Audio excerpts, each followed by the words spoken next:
নমস্কাৰ বন্ধুসকল, প্ৰজ্ঞান ইউনিভাৰ্ছ চেনেলত আজি আমাৰ এই বিশেষ ভিডিঅ'টোলৈ আপোনালোকক স্বাগতম জনাইছোঁ।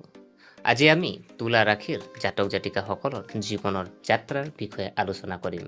অৰ্থাৎ তুলা ৰাশিয়ে যি ধৰণৰ জীৱন কটাই জন্মৰ পৰা শৈশৱ, কিশোৰ, যৌৱন, মধ্যবয়স আৰু শেষত বৃদ্ধা অৱস্থালৈকে আমি তেওঁলোকৰ ব্যক্তিত্ব, কেৰিয়াৰ, প্ৰেম, বিবাহ, পৰিয়াল, স্বাস্থ্য আৰু আধ্যাত্মিকতাৰ প্ৰতিটো দিশৰ বিষয়ে বিতংভাৱে আলোচনা কৰিম।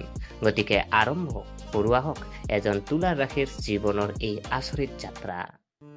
প্ৰিয় দৰ্শক, প্ৰথমতে জানোৱা হওক যে শিশু জন্মৰ পৰা আপোনাৰ শিশুকাল, ধৰি লওক জন্মৰ পৰা 12 বছৰ বয়সলৈকে তুলা ৰাশিৰ শাসক গ্ৰহ হৈছে শুক্ৰ, আৰু এই কাৰণেই এই ৰাশিৰ যিসকল জাতক জাতিকা জন্ম হয় তেখেতসকলৰ জন্ম হোৱা শিশু জন্মৰ পৰাই মনোমোহা আৰু আদৰণীয়।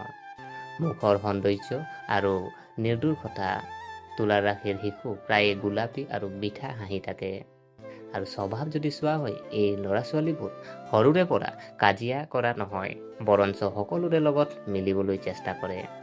পৰিয়ালত অনুকূল যদি চাওঁ, প্ৰাচীনসকলে যিখিনি তেওঁলোকক বহুতো ভাল পায়, তেওঁলোকৰ নিৰ্দোষতাক সকলোৱে শলাগ লয়। ক্ৰীড়া আৰু কলা যদি চাওঁ, শিশু অৱস্থাত তেওঁলোকে সংগীত, চিত্ৰকলা আৰু ক্ৰীড়াৰ ভাল পায়।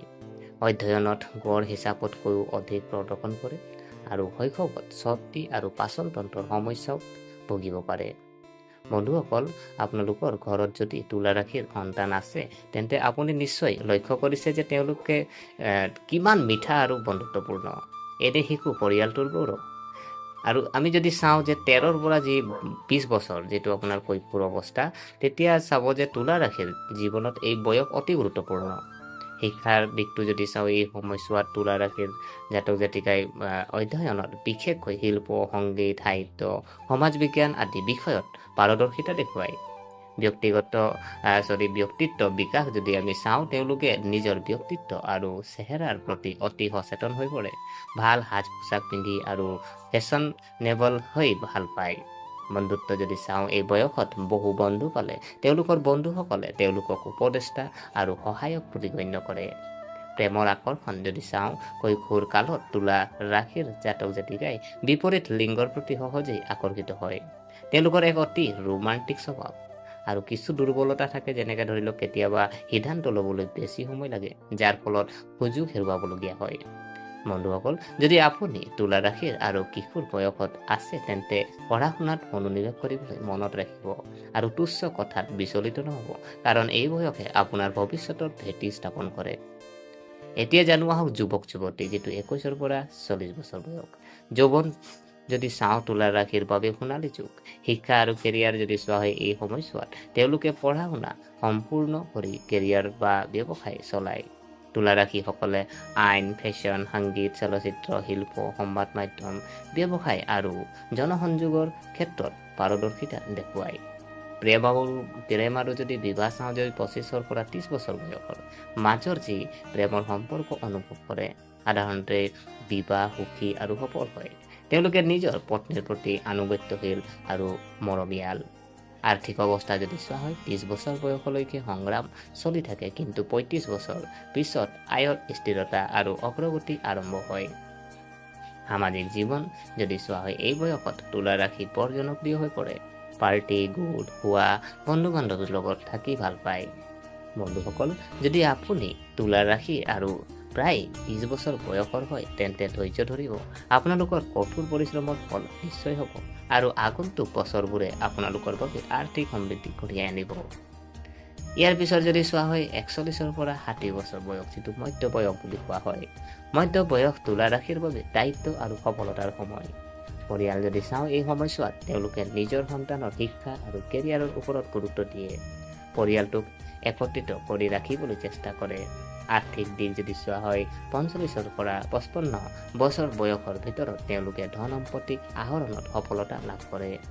তাপমাত্ৰা যদি চোৱা হয়, ন্যায়পৰায়ণত আৰু ভাৰসাম্যতা ইহঁতৰ চিনাকি হৈ পৰে। মানুহে তেওঁলোকৰ পৰামৰ্শ বিচাৰিবলৈ আৰম্ভ কৰে। কেৰিয়াৰ যদি চোৱা হয়, এই বয়সলৈকে তেওঁলোকে নিজৰ চাকৰি বা ব্যৱসায়ত উচ্চ পদবীত উপনীত হয়। স্বাস্থ্য যদি চোৱা হয় এই বয়সত ৰক্তচাপ, ডায়েবেটিছ, পেটৰ লগত জড়িত ৰোগবোৰ সমস্যা হ'ব পাৰে। বন্ধুসকল, মধ্য বয়স তুলা ৰাশিৰ বাবে শিখৰত উপনীত হোৱাৰ সময়, কিন্তু একে সময়তে তেওঁলোকৰ স্বাস্থ্যৰ যত্ন লোৱাটো সমানে গুৰুত্বপূৰ্ণ। বৃদ্ধ বয়স যদি চোৱা হয় 60 বছৰৰ ওপৰত, বৃদ্ধাৱস্থা তুলা ৰাশিৰ বাবে শান্তি আৰু আধ্যাত্মিকতাৰ সময়। ধৰ্মীয় প্ৰৱণতা যদি চাওঁ এই বয়সত তুলা ৰাশিয়ে পূজা, দান, ধৰ্মীয় তীৰ্থযাত্ৰাৰ প্ৰতি আগ্ৰহী হৈ পৰে। পৰিয়ালৰ আমি যদি নাতি নাতিনীৰ লগত সময় কটাবলৈ ভাল পায়। সামাজিক সন্মান যদি চোৱা হয় বৃদ্ধ আৰু অভিজ্ঞ ব্যক্তি হিচাপে সমাজত তেওঁলোকক সন্মান কৰা হয়।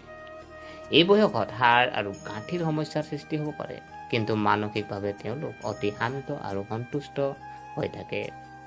বন্ধুসকল, তুলা ৰাশিয়ে আধ্যাত্মিকতা আৰু ধৰ্মৰ ওপৰত নিৰ্ভৰ কৰি বৃদ্ধ বয়সত জীৱন কটায়।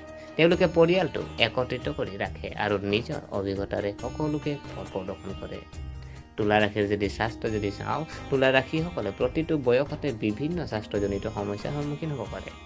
শৈশৱত চৰ্দি, পাচনতন্ত্ৰৰ সমস্যা, কৈশোৰ কালত মানসিক চাপ আৰু ছালৰ সমস্যা, যৌৱনৰ মানসিক চাপ আৰু মাইগ্ৰেনৰ সমস্যা, মধ্য বয়সত ৰক্তচাপ, ডায়েবেটিছ, বৃক্কৰ সমস্যা আৰু বৃদ্ধ বয়সত হাড় আৰু গাঁঠিৰ বিষ। আৰু কিছু আমি গ্ৰহৰ প্ৰভাৱ যদি চাওঁ, শুক্ৰ তুলা ৰাশিৰ শাসক গ্ৰহ, যিয়ে মনোমোহতা, শিল্প, প্ৰেম আৰু সৌন্দৰ্য প্ৰদান কৰে। শনি আৰু ৰাহু জীৱনত কেতিয়াবা সংগ্ৰাম আৰু মানসিক চাপ কঢ়িয়াই আনে। বুধ আৰু বৃহস্পতি শিক্ষা আৰু কেৰিয়াৰৰ সহায়।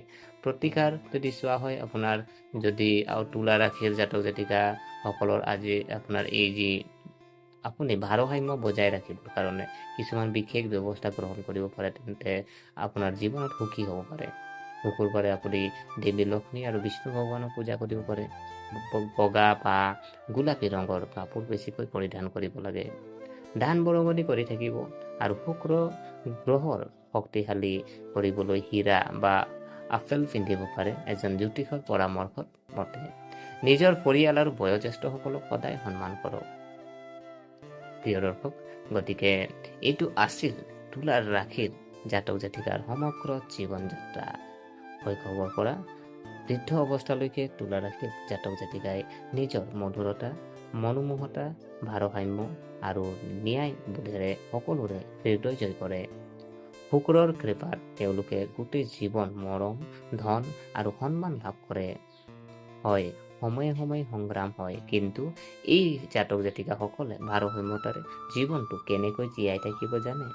এইটোৱে হৈছে ভাৰসাম্যতাৰে জীৱনটো কেনেকৈ জীয়াই থাকিব লাগে তুলা ৰাশি। প্ৰিয় দৰ্শক, এয়া আছিলে যিহেতু তুলা ৰাশিৰ জাতক জাতিকাসকলৰ জন্মৰ পৰা বৃদ্ধ অৱস্থালৈকে যি দাঙি ধৰিলোঁ। আশা কৰিছোঁ আপোনালোকে ভিডিঅ'টো চাই ভাল পালে। যদি এই ভিডিঅ' আপোনাক কিঞ্চিত মানুহ লাভান্বিত কৰিলে তেনেহ'লে লাইক এটা কৰিব আৰু শ্বেয়াৰ কৰিব, আৰু যদিহে আপোনালোকে এতিয়ালৈকে কমেণ্ট কৰা নাই, কমেণ্ট এটা কৰি আমাক উৎসাহিত কৰক। আৰু আমাৰ চেনেলটো যদিহে ছাবস্ক্ৰাইব কৰা নাই, অনুগ্ৰহ কৰি ছাবস্ক্ৰাইব কৰি আমাক উৎসাহিত কৰিব বুলি আশা থাকিলে পুনৰ লগ পোৱাৰ প্ৰতিশ্ৰুতিৰে আজিলৈ আমি বিদায় মাগিলোঁ। ধন্যবাদ।